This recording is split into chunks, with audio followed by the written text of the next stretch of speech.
Audiobook presents He Breaks the Shell. God Reveals His Image in 4 Acts by Neville. Have you ever felt trapped in a life that doesn't belong to you, as if you were inside a shell but didn't know how to break free? This audiobook is for you. In these pages, the renowned spiritual master Neville guides us on a transformative 4-act journey to unveil the image of God that resides within you. This isn't about a distant deity, but rather your own limitless potential waiting to be revealed. Get ready to break free from self-imposed limitations and discover the incredible creative force that lies within you. The truth that will set you free is about to be revealed. Are you ready to break the shell? Breaking the shell. It is very difficult for man to change his understanding of the meaning of an event, once the old accepted interpretations have become entrenched in his mind. But the 4 acts of God that veil his image, Genesis 1:26, let us make man in our image, appear in a very different light in prospect of what they really are in retrospect. The resurrection is the first act of God in the revelation of His image. It is fulfilled in a way that man could never have imagined, through an awakening in his mind, not at the end of his history, but within it. The resurrection is an event that occurs in man's earthly life. Our human life has its meaning only and always in relation to our resurrection. The man thus awakened is declared to be the Son of God with power, according to the Spirit of holiness, by His resurrection from the dead. This is Jesus Christ our Lord, Romans 1:4. Participation in the life of the coming age depends on God's act of raising the dead. We are resurrected one by one to unite in one man, who is God. And the Lord shall be king over all the earth. In that day the Lord will be one, and His name one. Zechariah 14:9. The resurrection is an individual experience, an awakening in one's own skull, followed instantly by a supernatural birth from the skull, a privileged birth into a new creation. This is effected solely by the grace of God, and only for such an awakening does the New Testament use the term the resurrection. All other men, except those resurrected, are, upon dying, restored to life only to die again. Some Sadducees, those who deny the resurrection, came to him and asked, "Teacher, Moses wrote for us that if a man's brother dies leaving a wife but no children, the man must take her and raise up children for his brother. There were 7 brothers. The first took a wife and died without children. The second and third took her, and all 7 also died without leaving any children. Afterward, the woman also died. In the resurrection, therefore, whose wife will the woman be? For the 7 had her as wife." Jesus said to them, "The sons of this age marry and are given in marriage.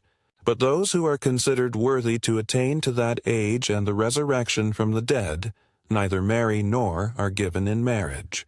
For they can no longer die, for they are equal to the angels and are sons of God, being sons of the resurrection." Luke 20:27-36. He has awakened from the dream of life. It is we who, lost in stormy visions, wage a useless struggle with ghosts. Shelley, the purpose of God is not to evolve the natural order, but to awaken His children associated with Him. For the created universe awaits with great expectation the revelation of the sons of God. Romans 8:19. Do not think that I have come to abolish the law and the prophets. I have not come to abolish, but to complete. I tell you this, while heaven and earth endure, not a single letter or a tittle will disappear from the law until everything that must happen is fulfilled. Matthew 5:17-18. My task is to bear witness to the truth. For this I was born. For this I came into the world. And all who are not deaf to the truth hear my voice. John 18:37 and 38. I was dead, and now I am alive forever and ever. Revelation 1:18. Jesus Christ, the faithful witness, the firstborn from the dead. Revelation 1:5. The testimony of Jesus must be heard and heeded. Some will be convinced by what he says, while others will not believe it. The testimony of Jesus cannot be induced at will. It is the revelation of the image of God. This sudden and unexpected awakening in the mind, upon discovering that it is a tomb where one had been buried, is baffling and disconcerting. The resurrection is the first act of God in the revelation of his primary desire. Let us make man in our image. Genesis 1:26. He who began a good work in you will perfect it for the day of Jesus Christ. Philippians 1:6. Jesus Christ is the image of the invisible God. Colossians 1:15. God's work in you is completed when you take the form of Christ. Galatians 4:19. Then you will be awakened and resurrected from the dead. The first act by which God reveals the Son, who is the radiance of his splendor and the very image of his being, Hebrews 1:3, is a double act. He awakens the sleeper and brings him out from within himself. He is born again. Awake, sleeper, rise from the dead, and Christ will shine on you. Ephesians 5:14. He was born again through the resurrection of Jesus Christ from the dead for an inheritance incorruptible, undefiled, and unfading, reserved in the heavens. 1 Peter 1:3-4. The new birth follows the resurrection. Flesh can only give birth to flesh. It is the Spirit that gives birth to spirit. Do not be surprised, then, when I tell you that you must be born again. The wind blows where it wishes. You hear its sound, but you do not know where it comes from or where it is going. So it is with everyone who is born of the Spirit. John 3:6-8. The man awakens inside his skull and discovers that he is buried in it. He intuitively knows that if he pushes the base of the skull, an opening will be created and he will emerge. He pushes the base, finds an opening, and comes out head first as a baby is born. As he contemplates the skull from which he has just emerged, a sound like a gust of wind suddenly fills the entire room. He hears it, but does not know where it comes from or where it is going. His attention is diverted for a moment from the body from which he has just emerged by the sound of the wind. Upon looking at the body again, he is surprised to discover that it has been removed, and in its place are seated 3 men, 1 where the head was, and 2 where the feet were.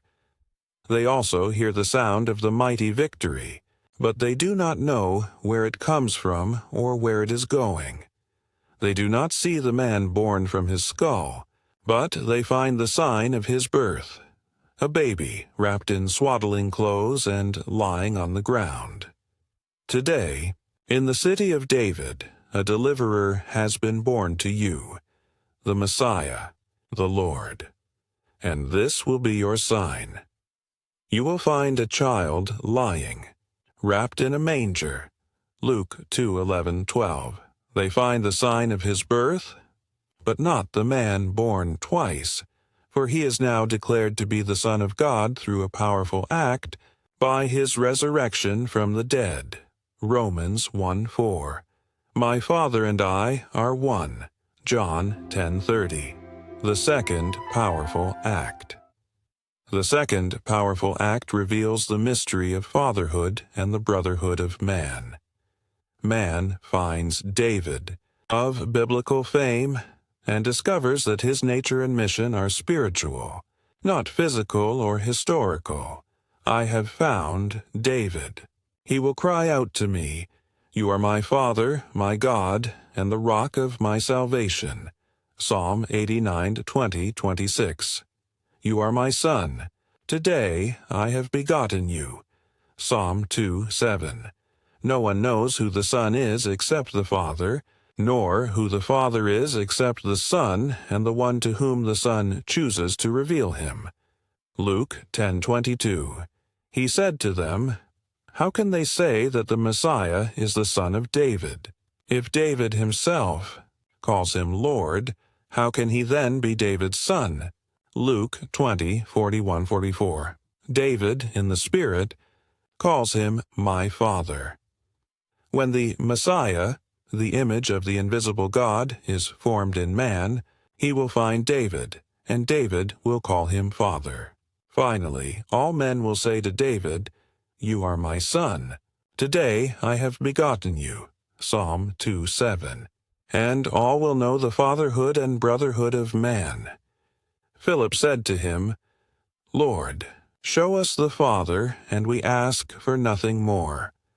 Jesus answered him, "Have I been with you for so long, Philip, and you still do not know me?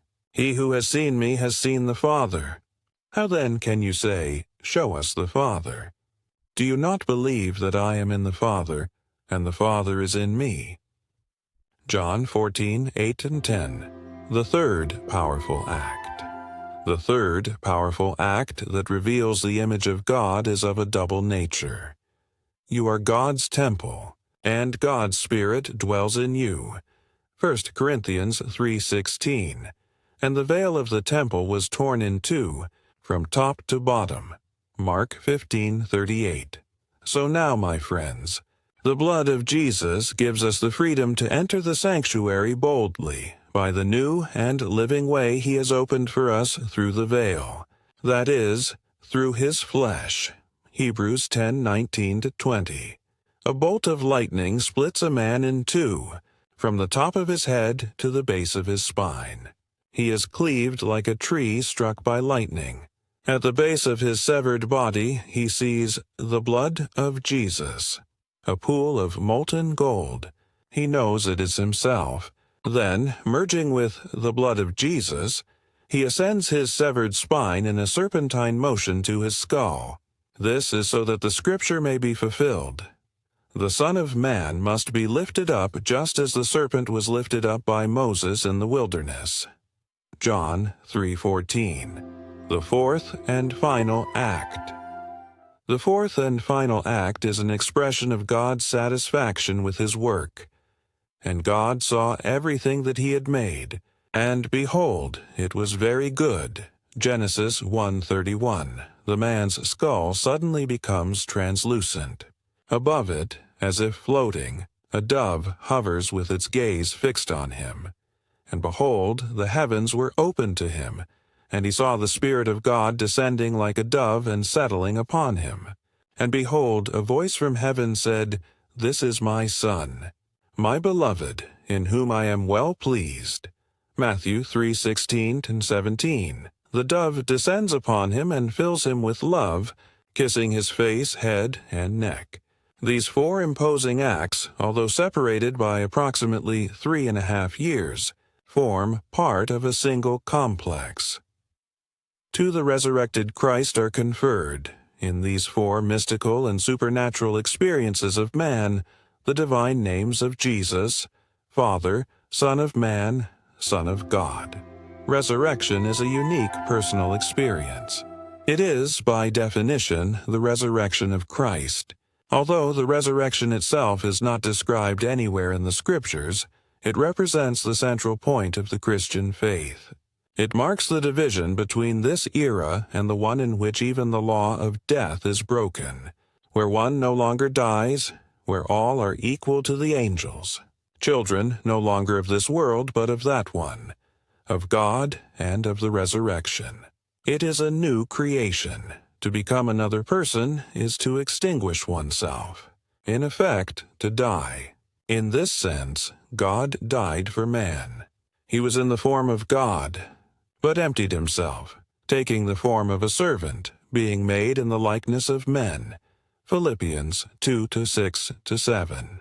God became man so that man could become God. I lay down my life to receive it again. No one has stolen it from me. I lay it down of my own will. I have the right to lay it down, and I have the right to receive it again. John 10:17, 18.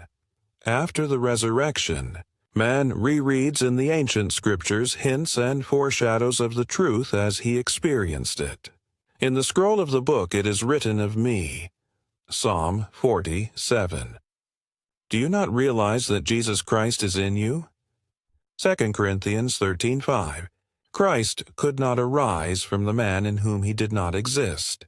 They have taken the Lord from the tomb, and we do not know where they have laid him. For they did not yet understand the Scripture, that he must rise from the dead. John 20:42. 9. One of the men at the tomb found the child, the sign of the supernatural birth, but they did not see him. Luke 24:24, the man who was supernaturally born. He has risen. He has been born again, he said. But to the others these words seemed like nonsense, and they did not believe them. Luke 24:11. To be resurrected is to bear the image of the heavenly man. 1 Corinthians 15:49. There is no loss of identity, but a radical discontinuity of form. He will transform our humble body to be like, literally, of the same form as his glorious body. Philippians 3:20-21. God's primary desire, let us make man in our image, is maturing toward its appointed hour. And it is not for you to know the times or dates the Father has fixed by his own authority. Acts 1:7. The vision has its appointed hour. It will mature. It will blossom. If it tarries, wait, for it is sure and will not be late. Habakkuk 2:3.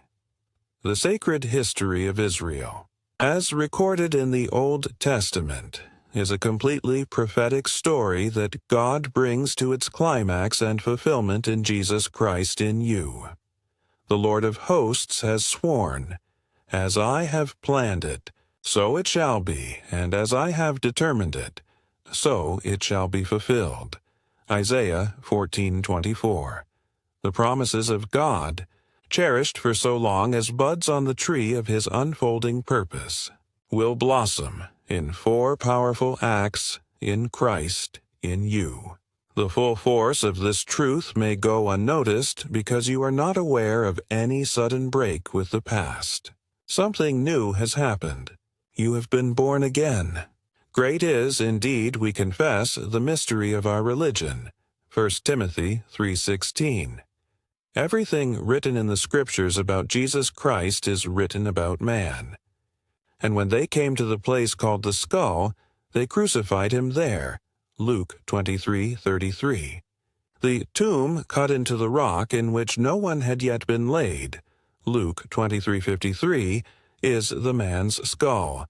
And if we have been united with him in a death like his, we will certainly be in a resurrection like his. Romans 6:5. I have told my own experience so that you may know the truth about the Christian mystery, the message of salvation as I myself have experienced it. The divine image is revealed in this series of supernatural events that evoke astonishment and awe. Personal experience must confirm the truth of the Scriptures. God is buried in man's skull. His name is I Am. He will awaken in man's skull. He will emerge from man's skull and be born again. God became man so that man could become God. Jesus Christ is the true identity of every man. And now, go and write it before them on a tablet and record it in a book, so that it may remain until the last day as an eternal testimony. Isaiah 30:8. The biblical quotations in He Breaks the Shell are from the King James Revised Standard Version, the New English Bible, and Moffat's. Audiobooks is glad you've made it this far. If you like the content, don't forget to let me know by leaving a like and subscribing. Until next time.